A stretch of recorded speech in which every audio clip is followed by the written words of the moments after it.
in sectors that are at or all near oversold levels based upon their RSI, or a momentum indicator, its relative strength index. First up is Simon Property Group. It falls under the real estate sector, which is down about 8% overall this month. So here with our trades is David Traynor, the CEO of New Constructs. Real estate's been a hot topic these days given interest rates. So what about commercial side of things in Simon Property? Yeah, Simon Properties is one of those great companies, but not so good a stock. I think they've got one of the best portfolios in the business.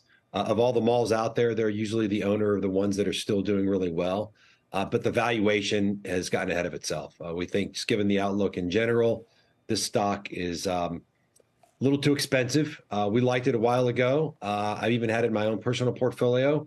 But I think it's time to let this one go and look for some bigger fish. I can't let it go, David, for a second. You know, one of the rules of thumb of investing, even is supposed to be you just own the best of the breed and kind of close your eyes and you'll do fine. And you're right, Simon Property, best of breed. At some point, if you close your eyes, 5-10 years, you think it'll outperform? Or why does it just keep not shining?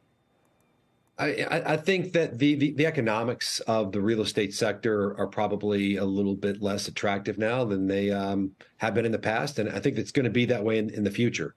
And so I don't know that if we live anymore in a day where we can close our eyes and invest in any way, because valuations run up to extreme levels. And I think it's smart for people to take profits when valuations get way too high.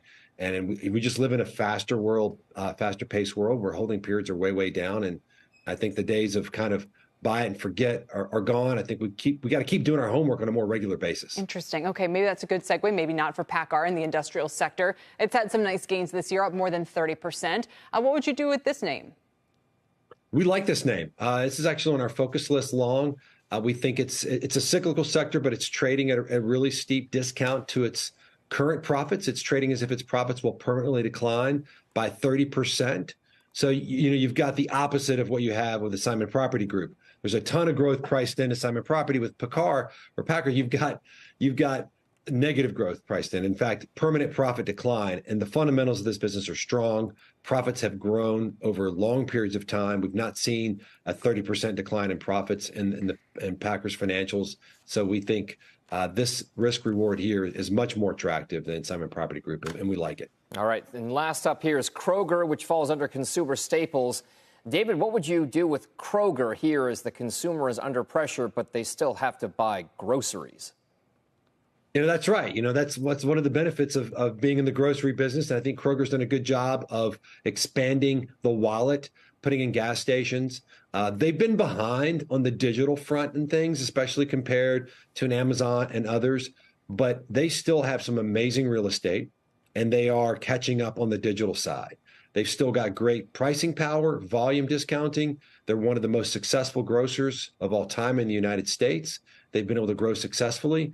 And again, this stock is trading at a super discount too. It's trading as if its current profits will decline by 40% permanently. So we like the risk reward here. We think Kroger is a good addition to people's portfolios. All right. David Traynor with the 3 Stock Lunch. Thank you very much. We'll see you soon. Thank you.